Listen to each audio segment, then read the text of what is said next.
Friends, कैसे हो आप लोग? आई होप सो आप सब ठीक होगे। तो मैं लेके आ गई हूँ साइंस एंड टेक्नोलॉजी का चैप्टर 3, जो हम केमिकल रिएक्शंस और इक्वेशंस वाला जो चैप्टर है वो आज हम पढ़ने वाले हैं इस वीडियो में। आई होप सो वीडियो आप सबके लिए बहुत अच्छा होगा। और चलिए स्टार्ट करते हैं एक्सप्लेनेशन। तो फ्रेंड्स, मैंने यहाँ पे पिछले के जो चैप्टर्स थे, फर्स्ट एंड सेकंड चैप्टर्स, उसके मैंने एक्सप्लेनेशन ऑलरेडी डाल दिए हैं, अपलोड कर दिए हैं। तो आपने अगर वीडियो नहीं देखा है तो जाके देख लीजिए हमारे चैनल के थ्रू। और आज हम ये जो चैप्टर है केमिकल रिएक्शन एंड इक्वेशंस, ये हम 2 पार्ट में डिवाइड कर देंगे, क्योंकि वीडियो मैं सोचती हूँ बहुत लंबा हो जाता है। तो आज जो है हम ये चैप्टर करने वाले हैं, और वीडियो ज़्यादा लंबा नहीं करने के लिए जो है हम इसको, ये जो चैप्टर है उसको हम बहुत ही जल्दी कवर अप करेंगे। वो भी 2 पार्ट में मैंने इसको डिवाइड कर दिया है, पार्ट 1 एंड पार्ट 2। दोनों वीडियो एक के बाद एक अपलोड हो जाएंगी, इसके लिए आप ज़रूर देख लीजिए। तो फ्रेंड्स, यहाँ पे मैं PDF का यूज़ कर रही हूँ, और जो पार्ट मुझे लगेगा बहुत इम्पॉर्टेंट है और वो PDF के थ्रू एक्सप्लेन नहीं हो पाएगी, तो मैं चली जाऊँगी अपने नॉर्मल प्लेस पे, जहाँ पे हम अपने सारे सॉल्विंग्स और वो सब करते हैं। तो उधर ही हम जाके मैं सारी एक्सप्लेनेशन कर दूँगी। और इस वीडियो में जो है हम जो चीज़ें करने वाले हैं वो है केमिकल रिएक्शंस और रूल्स, ठीक है। तो ये सब पार्ट मैं सोच रही हूँ कवर अप हम इसमें करेंगे, तो आप लोग भी ज़रूर देखिएगा। और पहला पार्ट जो है वो है केमिकल रिएक्शंस का, ठीक है। केमिकल रिएक्शंस बेसिकली वही होते हैं कि जो मतलब कोई भी 2 टाइप्स के केमिकल जब एक साथ आके रिएक्ट करते हैं, ठीक है। सपोज़ कोई भी केमिकल ले लो, जैसे मैंने केमिकल में सपोज़ एक ले लिया सोडियम, ठीक है, एक सोडियम ले लिया मैंने यहाँ पे, और एक केमिकल अगर मैंने ले लिया क्लोराइड, ठीक है। ये दोनों मैंने केमिकल्स ले लिए, ठीक है। जब मैंने इन दोनों को मिलाया तो इन दोनों का मिक्सचर जो मुझे मिला वो था क्या, NaCl, ठीक है। यही होता है केमिकल रिएक्शन। मतलब जब 2 केमिकल्स रिएक्ट करते हैं एक दूसरे के साथ, उसे ही हम क्या कहते हैं, केमिकल रिएक्शंस कहते हैं, ठीक है। तो बस यही बात थी जो बताया हुआ है। और यहाँ पे ना कुछ ऐसे दिया हुआ है बॉक्सेस में, आप देख सकते हो। यहाँ पे मैं हाईलाइट कर देती हूँ ये पार्ट को। तो ये पार्ट में आप देख सकते हो एक बॉक्स दिया है chemical change and physical change से रिलेटेड, ठीक है। तो यहाँ पे एक सॉल्विंग करके भी दी है। अगर आपने केमिकल चेंज और फिज़िकल चेंज अभी तक नहीं समझा है तो समझ लीजिए, बहुत ही ज़रूरी है ये समझना, और आसान भी है वैसे तो। फिज़िकल चेंज होता है वही होता है जो जैसे आइस ले लीजिए, ठीक है। आइस जब वाटर में कन्वर्ट होता है तो नॉर्मली वो कन्वर्ट हो जाता है, ठीक है। तो उसे हम फिज़िकल चेंज बोलते हैं। या एक रॉ मैंगो ले लेते हैं, ठीक है। रॉ मैंगो का क्या होता है कि जब वो पकता है, ठीक है, तो वो क्या हो रहा है, फिज़िकल चेंज हो रहा है, फिज़िकली हो रहा है, कोई केमिकली नहीं हो रहा है, वही चीज़ हो गई, ठीक है। और अगर जब हम केमिकल चेंज की बात करें तो जैसे कोई भी फूड हो गया, ठीक है, उसको पकने में, ठीक है, टाइम लग रहा है, मतलब उसमें कुछ और केमिकल्स डाले जा रहे हैं। केमिकल्स डाले जा रहे हैं इन द सेंस जैसे हीट उसे मिल रही है, फिर उसमें अलग अलग मसाले डाले जा रहे हैं, और भी बहुत सारी चीज़ें। इस सब के कारण क्या हो रहा है, ये क्या केमिकल चेंज में आता है, ठीक है। तो आप आई होप से आप लोग को समझ में आएगा केमिकल चेंज और फिजिकल चेंज का मतलब, ठीक है। तो बस यही चीज़ें थी और इस पार्ट में दिया हुआ है, तो उतना डिटेल में जाने की इतनी ज़रूरत नहीं है, बिकॉज इस पार्ट में जो है सिर्फ आपको इंट्रोडक्शन दिया हुआ है। ये जो पैरा आपको दिखने मिल रहा है ये वाला, उसमें सिर्फ और सिर्फ यही इंट्रो पार्ट ही दिया हुआ है और कुछ भी नहीं। तो आप चाहे तो एक बार रीड कर सकते हैं, साइंटिस्ट के बारे में दिया और कब ये स्टार्ट हुआ वही सब दिया हुआ है, ठीक है। और यहाँ पे एक एक्सपेरिमेंट यहाँ पे किया गया है, देखो, टू हीट लाइमस्टोन पाउडर। इसमें क्या किया, एक जार लिया है, ठीक है, उसमें ना लाइमस्टोन का पाउडर डाल दिया गया है, ठीक है, और उसको बर्न किया गया, और फिर रिएक्शन देख रहे हैं कि क्या हो रहा है, कलर चेंज हो रहा है या गैस रिलीज़ हो रही है, क्या टेम्परेचर में कुछ डिफरेंसेस आ रहे हैं, ठीक है। तो वही सब चीज़ें यहाँ पे आइडेंटिफाई की गई है। तो अभी तो ऑनलाइन चल रहा है सभी सारी चीज़ें, तो नहीं हो सकते, बट इससे रिलेटेड आप वीडियोस यूट्यूब पे सर्च कीजिए। मैं एक अच्छा सा वीडियो मैं ढूंढ के यूट्यूब से उसका लिंक जो है मैं डिस्क्रिप्शन में डाल दूँगी, जिससे आपको भी वो समझने में ईजी होगा, क्योंकि वो एक्सपेरिमेंट मैं शो नहीं कर सकती हूँ, इसके लिए वरना अगर मेरे से होगा तो मैं शो कर दूंगी एक्सपेरिमेंट। वैसे तो इसके लिए बहुत सारे प्रोडक्ट चाहिए, तो मैं देखूंगी यूट्यूब पे सर्च करके, और जो वीडियो बहुत ही हेल्पफुल रहेगा इससे रिलेटेड वही वीडियो मैं अपने लिंक में डाल दूंगी, तो आप वहाँ से चेकआउट कर सकते हो, ठीक है। तो ये उसमें बहुत अच्छे से समझ आ जाएगा आपको। तो ये जो एक्सपेरिमेंट है वो आपको वहीं से देख रहे हो, तो लिंक डिस्क्रिप्शन में है, तो आप वहाँ पर जाके चेकआउट कर सकते हैं, ठीक है। तो बस यही चीज़ थी, और इसको मैं इरेज़ कर लेती हूँ। तो आगे बढ़ते हैं और ये देखते हैं ये टेबल में क्या क्या है, ठीक है। तो जब हम रिएक्शंस पढ़ेंगे उससे पहले मैं बस एक चीज़ बताना चाहती हूँ रिएक्टेंट्स और प्रोडक्ट्स के बारे में। आई नो आप सबको पता है क्या होता है रिएक्टेंट्स और प्रोडक्ट्स क्या क्या होते हैं, बट स्टिल मैं आपको बताना चाहती हूँ रिएक्टेंट्स एंड प्रोडक्ट्स के बारे में। जिनको नहीं पता है, जिनको पता है तो हमें कमेंट करें। तो रिएक्टेंट्स वो होता है जैसे दो केमिकल, जैसे मैंने बोला एक NaCl है, ठीक है, एक Na है, ठीक है, Na है, और एक है Cl, ठीक है, एक Na है और एक है Cl। मैं इतना सा रफ कर लेती हूँ, ठीक है। तो एक Na है और एक है Cl। Na हो गया सोडियम और Cl हो गया क्लोराइड, राइट। अब इन दोनों का रिएक्शन, ठीक है, इन दोनों का रिएक्शन क्या फॉर्म कर रहा है, NaCl, ठीक है, ये फॉर्म कर रहा है, राइट। अब ये जो फॉर्म कर रहा है तो आप इसमें देखोगे कि ये जो है मतलब एरो जो दिख रहा है, ठीक है, एरो से जो पहले आता है, मतलब ये पार्ट, ठीक है, एरो से पहले आ रहा है, राइट, तो उसे हम रिएक्टेंट बोलते हैं। मतलब जब दो चीज़ें रिएक्ट करती हैं एक साथ उसे हम रिएक्टेंट्स बोलते हैं, और उन दोनों का रिएक्शन के बाद जो चीज़ हमें मिलती है उसे हम प्रोडक्ट कहते हैं, ठीक है, उसे हम क्या कहते हैं, प्रोडक्ट कहते हैं। तो वही सारी चीज़ें जो है बस यहाँ पे बताई हुई है, रिएक्टेंट क्या होता है और प्रोडक्ट क्या होता है। आई होप सो आप लोगों को समझ में आ गया। मैं एक बार वापस बता देती हूँ। रिएक्टेंट वो होता है कि जो दो चीज़ें रिएक्ट हो रही हैं एक साथ में, ठीक है, उसे हम रिएक्टेंट बोलते हैं। प्रोडक्ट वो होता है कि दोनों चीज़ मिलके जो प्रोडक्ट फॉर्म कर रही है, मतलब जो बना रही है चीज़ें, उसे हम प्रोडक्ट बोलते हैं, ठीक है। और यहाँ पे एक एग्जांपल लेके बताया हुआ है आप लोग को, तो आप वहाँ से भी रेफ़र कर सकते हो। क्या दिया हुआ है इसी पैरा में जो पेज नंबर 31 में है, मैं हाईलाइट कर देती हूँ। ये जो पैरा है ये वाला, ठीक है, ये वाले सारे जो पैरा हैं, ये पैरा में अच्छे तरह से बताया हुआ है। ये पैरा जो है तो इसमें अच्छे से हाईलाइट किया हुआ है, आप देख सकते हो। और ये सारी चीज़ें जो है, केमिकल चेंज क्या होता है, फिज़िकल चेंज क्या होता है, आप लोग को ये लाइन में पढ़ने मिल जाएगा। ये देखिए इधर फिज़िकल चेंज वाला हो गया, इसके ऊपर ये केमिकल चेंज हो गया, फिर यहाँ पे प्रोडक्ट्स के बारे में मिल गया आपको, यहाँ पे रिएक्टेंट्स के बारे में मिल गया। देखिए substances taking part in chemical reactions are called reactants, whereas the substances formed as a result of chemical reaction by formation of new bonds are called as products, जो मैंने आपको बताया। और एक अच्छा से एग्जाम्पल्स के साथ इस पैरा में ये जो देख रहे हो ये वाला अच्छे से एक्सप्लेन किया, तो आप एक बार गो थ्रू कर लीजिए, अच्छे से आपको भी समझ में आ जाएगा। बहुत इजी वर्ड में समझाया है कैसे कार्बन और ऑक्सीजन फॉर्म करते हैं, ठीक है, और कार्बन डाइऑक्साइड बनाते हैं, वही सारी चीज़ें यहाँ पे बताई हुई है, ठीक है। तो आप चाहें तो एक बार आप इसे देख सकते हो। तो चलिए हम देखते हैं आगे का, और इसको मैं सबको कर देती हूँ साफ़। एक सेकेंड, तो मैं साफ़ करके मिलती हूँ। तो फ्रेंड्स अभी ये देख लेते हैं केमिकल इक्वेशंस। यहाँ पे और भी एक एग्जांपल दिया है कॉपर का, सल्फेट का, मतलब कॉपर सल्फेट कैसे जिंक के साथ रिएक्ट करता है और क्या प्रोडक्ट बनाता है। तो इससे भी मैं एक बार समझा देती हूँ आपको रिएक्टेंट और प्रोडक्ट्स का मतलब कैसे होता है। तो ये साइड जो देखोगे, मतलब चलो वो एग्जाम्पल छोड़ देते हैं, ठीक है, ये वाला एग्जाम्पल छोड़ देते हैं और ये वाला देखते हैं, ये वाला, ठीक है, ये वाला। तो इसमें बताया हुआ है, ये देखिए, हाँ, तो इसमें बताया हुआ है, एक सेकेंड, हाँ, इसमें बताया हुआ है क्या कि रिएक्टेंट्स और प्रोडक्ट्स का, ठीक है, मतलब कॉपर है, मतलब कॉपर सल्फेट है, वो जिंक के साथ रिएक्ट कर रहा है। तो ये जो साइड हो गया, ठीक है, ये जो साइड हो गया, ये हो गया हमारा रिएक्टेंट साइड, ठीक है, ये हो गया हमारा रिएक्टेंट साइड, क्योंकि दो चीज़ें रिएक्ट हो रही है ना एक साथ, इसके लिए इसको बोलते हैं हम रिएक्टेंट, ठीक है। और ये मैं रफ़ कर लूँ, इसको रफ़ कर लेते हैं, फिर बताते हैं प्रोडक्ट का। तो एरो के जो बाजू वाला आपको देख रहे होगे, ये वाला जो साइड है, ठीक है, जो हमें मिला है ना जिंक सल्फेट प्लस कॉपर, ये हो गया हमारा प्रोडक्ट साइड, ठीक है। प्रोडक्ट हमें मिला है, मतलब दो चीज़ बन के हमें ये चीज़ मिली है, उसे हम प्रोडक्ट बोलते हैं, ठीक है।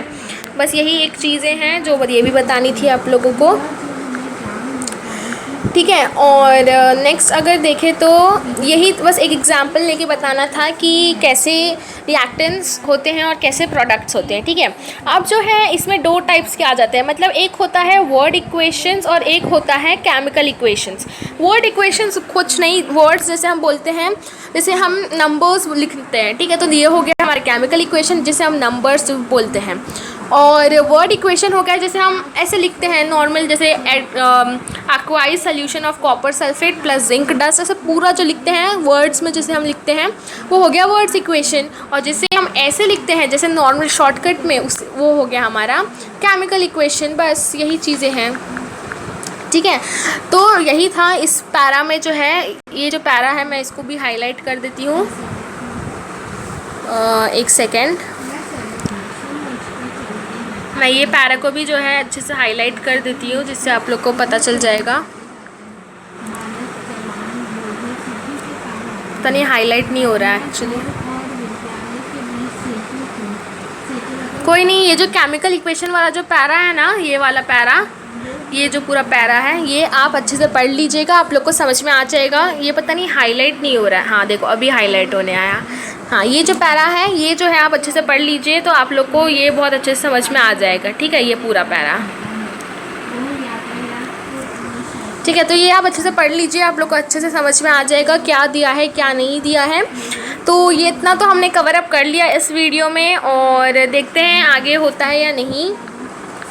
वीडियो में ज़्यादा लंबा नहीं करना चाहती, तो जितना इस वीडियो में कवर अप हो पाएगा उतना हम इसमें कर लेंगे, ठीक है। तो आगे बढ़ते हैं। ये है राइटिंग अ केमिकल इक्वेशन, ठीक है।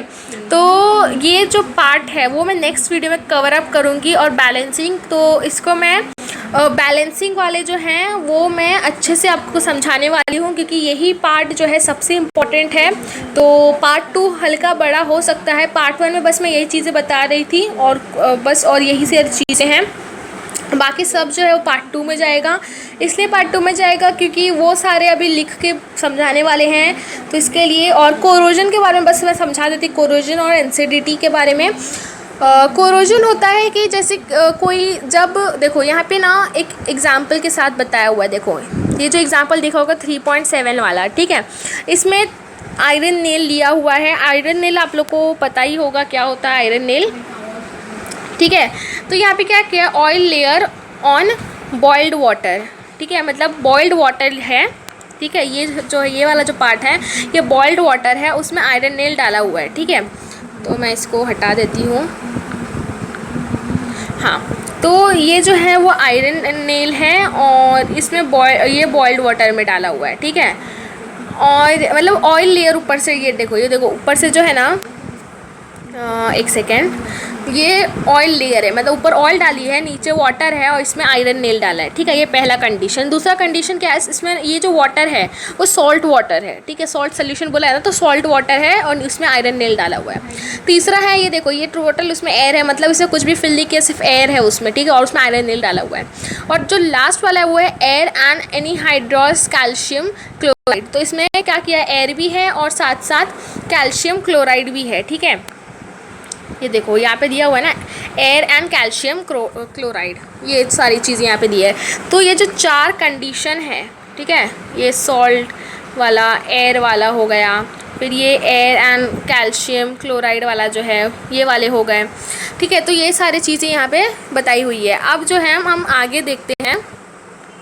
ये पता नहीं, एक को करने जाओ हाईलाइट सब चीज़ें हो जाती हैं हाईलाइट। तो यहाँ पे जो है ना, देखो कोरोजन बेसिकली वो होता है कि जिसके ऊपर, ठीक है, जिसके ऊपर ऑक्सीजन का जो लेयर है वो चला जाए, ठीक है। मतलब जब भी कोई मेटल एयर से के साथ रिएक्ट करता है, मतलब ऑक्सीजन के साथ रिएक्ट करता है, तो वो मेटल जो है वो कोरोडेड हो जाता है, ठीक है, उसे हम कोरोडेड मेटल बोलते हैं। देखो यहाँ पे ना कहीं पे दिया हुआ है उसका डेफिनेशन, ईजी वे में बताया हुआ है। हाँ, मैं इसको हाईलाइट करना चाहूँगी, पहले मैं इसको करती हूँ प्रॉपरली अरेंज और फिर हम इसको हाईलाइट करते हैं। तो ये देखो, ये डेफिनेशन आप प्लीज़ मत लिखिएगा, बट इजी वर्ड्स में समझने के लिए देखो, due to various components of atmosphere oxidation of metals takes place consequently resulting in their damage, this is called corrosion. ठीक है, मतलब जब भी जो मेटल होता है वो एयर के साथ जब भी रिएक्ट करता है, ठीक है, कभी भी एयर के साथ वो रिएक्ट करता है तो वो मेटल कोरोडेड हो जाता है। ठीक है, iron rust and reddish coloured layer is collected on it. तो जैसे ही वो एयर के साथ रिएक्ट करता है, ठीक है, और तो तैसे ही वो क्या रिएक्शन शुरू हो जाती है, और रिएक्शन जैसे ही शुरू होती है तो उसके ऊपर रेडिश कलर का लेयर आ जाता है। तो आयरन नेल में जो होता है वही होता है। आयरन नेल में क्या हो जाता है, जब वो मतलब एटमॉस्फेयर में जब जो एयर होती है उसके साथ जब वो रिएक्ट करता है तो उसके ऊपर क्या हो जाता है, रेडिश लेयर फॉर्म हो जाता है। ठीक है, और corrosion is a very serious problem, but उसको सुधारने के लिए बहुत सारी चीज़ें अभी भी हैं। ठीक है, उसको हम सुधार सकते हैं। कोरोजन जब हो जाता है तो उसको हम कैसे सुधार सकते हैं, वो आपको एक चैप्टर है उसमें मिलेगा आपको पढ़ने के लिए, जो हम आगे पढ़ेंगे। ठीक है, तो ये चैप्टर और वो वाला चैप्टर बिल्कुल ही एक दूसरे से मैच करता है। मतलब अगर आपने ये चैप्टर को अच्छे से समझ लिया तो आप वो चैप्टर को अच्छे से समझ ही लेंगे। तो वैसा चैप्टर है, तो मैं बहुत आगे चली गई थी। तो वो वैसा चैप्टर है कि दोनों चैप्टर एक दूसरे से डिपेंडेंट है। ठीक है, मतलब एक दूसरे से रिलेटेड है। तो इसलिए आपको ये चैप्टर जो बेसिक चीज़ें है वो मैं आपको अच्छे से समझा रही हूँ, ताकि आपको वो चैप्टर भी बहुत अच्छे से समझ में आ जाए। ठीक है, तो हम कैसे हम कोरोडेड मेटल्स को जो है सही कर सकते हैं, उसका जो रीज़न है, ठीक है, उसके जो एग्जांपल्स हैं वो हम कोई जो चैप्टर है उसमें हम करने वाले हैं। ठीक है, तो थोड़ा सा आपको वेट करना है बस। और नेक्स्ट पार्ट जो है वो है रेंसिडिटी। रेंसिडिटी आपने अगर देखा होगा, जब भी जो फूड या जो भी ऑयल वो सब बहुत पुराने हो जाते हैं, या मतलब जो बचे होते हैं, ठीक है, जब खाना बच जाता है तो उसमें से जो स्मेल आती है, स्मेलिंग जो होता है, ठीक है, जो बहुत अजीब सी स्मेल आती है। आप देखोगे जब दाल अगर बहुत बासी हो जाए तो उसके ऊपर जो आप फोम टाइप देखोगे तो क्या उससे पता चलता है कि हाँ दाल ख़राब हो चुकी है। ठीक है, उसको ही बस रेंसिडिटी बोलते हैं। मतलब fall order, like order is basically smell. ठीक है, ऑर्डर, अगर आपको ऑर्डर का मीनिंग नहीं पता, ये जो ऑर्डर दिया हुआ है यहाँ पे मैं हाईलाइट कर देती हूँ ऑर्डर का वर्ड। ये जब हाईलाइट करना चाहो ना तो तभी हाईलाइट नहीं होता। ये देखो इधर ऑर्डर का है, जाओ एक सेकंड में ट्राई कर रही। हाँ, जब जो वर्ड ऑर्डर हाईलाइट करना चाहो वो हो नहीं रहा। ये देखो, तो ये जो ऑर्डर का जो ये दिख रहा है ये वाला, तो ऑर्डर का मतलब होता है स्मेल। ठीक है, स्मेल होता है उसका मतलब। तो हाँ, तो जो वही सब जो फाउल स्मेल आती है उसे ही हम रेंसिडिटी कहते हैं। ठीक है, उसका अच्छे से बताया हुआ है यहाँ पे। ये देखो ये वाला, व्हेन वी यूज़ ओल्ड, ये यहाँ ये वाला जो है, when we use old leftover cooking oil for making food stuff, it is found to have foul odor called rancidity. ठीक है, if food is cooked in such oil, its taste also changes. When oil or ghee left aside for a long time, or fried food is left aside for a long time, it undergoes air oxidation and becomes rancid. क्या होता है, क्योंकि जब कोई भी चीज़ को हम ऐसे ही छोड़ देते हैं तो वो क्या होता है, एयर हर जगह है, एटमॉस्फेयर में है ही, तो उसके कारण क्या होता है, वो ऑक्सीजन के साथ रिएक्ट करता है, मतलब जो फूड है वो ऑक्सीडाइज्ड हो जाता है। ठीक है, इसके कारण उसमें से फाउल स्मेल आने लग जाती है। ठीक है, तो यही रीज़न होता है रेंसिडिटी का। Rancidity in the food stuff cooked in oil और ghee is prevented by using anti oxidants. अब एंटी ऑक्सीडेंट्स क्या होता है वो भी मैं आपको बताऊंगी, लेकिन अभी नहीं, जब उसका एक्चुअल मीनिंग आएगा तब, एक्चुअल जब इसका पार्ट आएगा तब मैं बताऊंगी एंटीऑक्सीडेंट का मतलब। अगर आपको ऐसे जानने के लिए चाहिए तो आप क्या कीजिए, गूगल पे सर्च कर सकते हैं, या तो मैं वीडियो के इधर कहीं पे मैं लगा दूंगी उसका मतलब गूगल से सर्च करके, लेकिन मैं उसका जो एक्चुअल मीनिंग है वो अभी हम नहीं करेंगे। तो the process of oxidation reaction of food stuff can also be slowed down by storing in air tight container. जो हम बचपन से पढ़ते आ रहे हैं कि ऐसे चीज़ों को कैसे हम स्टोर करें, कैसे ज़्यादा देर तक लॉन्ग रखें, तो वो सब चीज़ें हमने बचपन में पढ़ी है। आई थिंक सो 5th या 6th स्टैंडर्ड में हमें पढ़ाई गई थी प्रिवेंशंस के बारे में। ठीक है, तो वही सारी चीज़ें यहाँ पे बताई हुई है रेंसिडिटी के बारे में। रेंसिडिटी बहुत ही आसान टॉपिक है, आसान क्या मतलब कुछ है ही नहीं रेजिडिटी में। तो बस यही था, मैंने आज आपको इस वीडियो में जो है मैंने कोरोजन के बारे में पढ़ाया और रेजिडिटी के बारे में बताया आपको, और साथ ही साथ हमने थोड़ा सा केमिकल रिएक्शंस के बारे में पढ़े हैं, क्या होता है, उतना डीपली नहीं गए बट ऊपर ऊपर से समझ लिया what is chemical reactions. Then उसके बाद हमने इसमें पढ़ा है कि वर्ड्स इक्वेशंस क्या होते हैं, ठीक है। फिर उसके बाद और बस यही पढ़ा है हमने आज, और बैलेंसिंग का नहीं पढ़ा है अभी, ठीक है। और राइटिंग और केमिकल इक्वेशन वो भी हमने अभी नहीं पढ़ा है। तो आज मतलब अभी के वीडियो में बस हमने इतना ही पढ़ा है। इजी का वीडियो था, छोटा सा ही था, ज़्यादा बड़ा नहीं है, वैसे तो बड़ा हो ही गया है बट मैंने जो भी है अच्छे से समझाने की कोशिश की है। तो चलिए देखते रहिए हमारा चैनल, और पार्ट 2 ज़रूर दिखेगा, इसके बाद ही जस्ट होगा पार्ट 2 वीडियो। तो मिलते हैं आपको न्यू वीडियो के साथ, तब तक के लिए thank you, take care and bye bye. और हमारे जो ग्रामर का सेशन चल रहा है उसको भी देखिएगा, ठीक है। तो चलिए मिलते हैं पार्ट 2 के साथ, तब तक के लिए thank you, take care and bye bye.